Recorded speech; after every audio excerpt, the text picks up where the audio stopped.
Hey guys, welcome back to Sticks and Stones Media Groups. I'm Kai. Today I have a review for you of this little guy, the Pilot Metropolitan fountain pen. Now, first off, a couple of size comparisons. First off, Fisher Space Pen Bullet, capped and posted. Big round stick pen, Pilot G2 cartridge, Parker Jotter,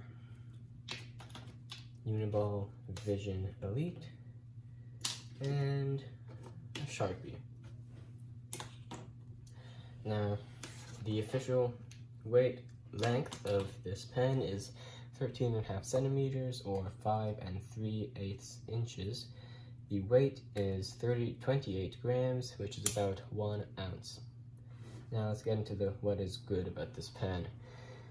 First off, there are lots of different varieties, colors, patterns. You can see this little ring of Jaguar pattern. And jetpens.com, which is where I buy all my pens, has 37 different varieties, which includes italic nibs, animal and retro funk patterns, and at least 12 different colorways. Next, clip is good, strong retention, and it's got a nice ramp so it can slide into shirt pockets and other pockets. And next, I really like the shape and the kind of form factor of this pen. It has the classic cigar pattern and style. Its lines are smooth, the cap sits pretty flush with the pen body, and it's just pretty attractive. I really like the purple as well, but your mileage may vary with other colors. Next, it writes alright. The nib isn't great, but it's really good for the price, not much skipping.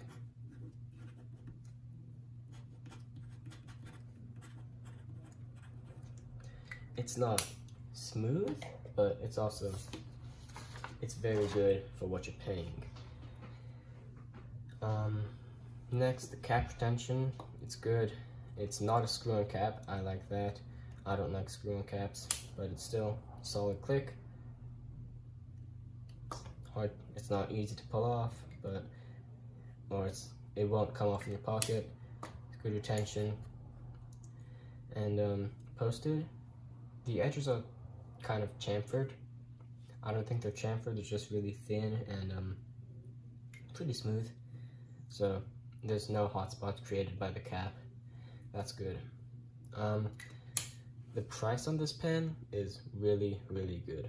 This is a $20 fountain pen, so I wasn't really expecting much in the way of writing joy, and out of the box it wasn't great, but after I cleaned it up, cleaned out the nib section, it wrote really well.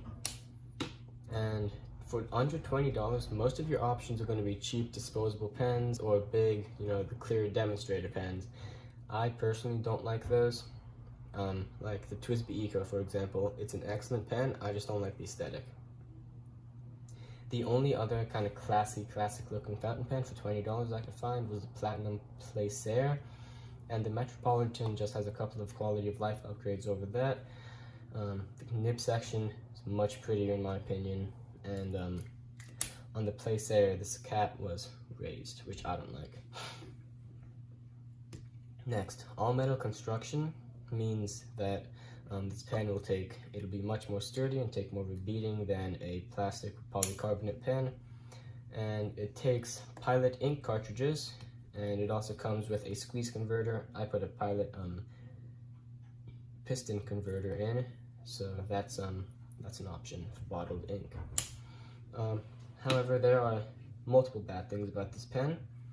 It's not a great writer. Earlier I said it was good nib for the price. However, that price is very low. You're getting above what you're paying for, but you're not paying that much for a fountain pen. If you're looking for an amazing writing experience, this is not the pen to buy. But if you're looking for a cheaper way to get into fountain pens and still have that smooth, you know, the minimal pressure, I'm not applying much pressure at all. It still writes well. If you're looking for that experience and a wide variety of ink colors, this is an excellent option. Next, the nib leaks. As you can see here, there's a lot of kind of purple, the Yamabudo by Pilot Shizuku ink that I have in here. It's not that much of a problem. You can just, you know, clean it off and it's good to go. Looks fine now, but it does leak. I don't like that. The nib came really scratchy out of the box. I had to clean it up twice before it started writing smoothly. So just a thing to know, if you're going to buy this pen, you should probably clean it and try and tune it up before using it. Next, the grip. This section, it isn't great. It's kind of, there's no really good ergonomic position. Next, Pilot uses proprietary cartridges. I have an example right here. This is a Pilot cartridge. I don't have any international cartridges on hand. I'll put a picture up on screen for you guys. But so that's limiting your ink options as well as your options while on the move, or not on the move, but while traveling. And lastly, fountain pens are kind of finicky. They're not great while traveling because the air pressure differential, the ink will expand and might ruin your nice fancy suitcase or your backpack. And they're not really good to loan to people because a lot of people don't know how to write with them. They might do one of these things, which, you know, it works, but I don't like it. Always scares me a little. And then writing on your side of the nib, they might complain, oh, it's not working. And they just don't know how to write with a fountain pen. And that's not a problem. It's just fountain pens aren't great to loan to people. And it might bleed on thinner or lower quality paper.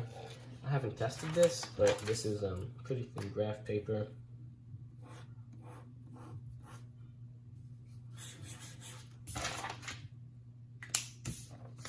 Yeah, this is fine, but if you're writing on like sticky notes and such, it might bleed and or feather. So that's all for the bad. Final conclusions. This is a $20 fountain pen from a reputable Japanese stationery company. That is great. And you're getting far more than you pay in terms of material, looks, and functionality. If you're looking for a high quality, inexpensive fountain pen, I highly recommend this. This is my top choice. But if you're looking for an incredible writing experience with great ergos and standard ink cartridges, I wouldn't recommend this. Maybe look into TWSBI Eco. Even though it doesn't take cartridges, it does have a piston filling mechanism, so you can do lots of bottled inks.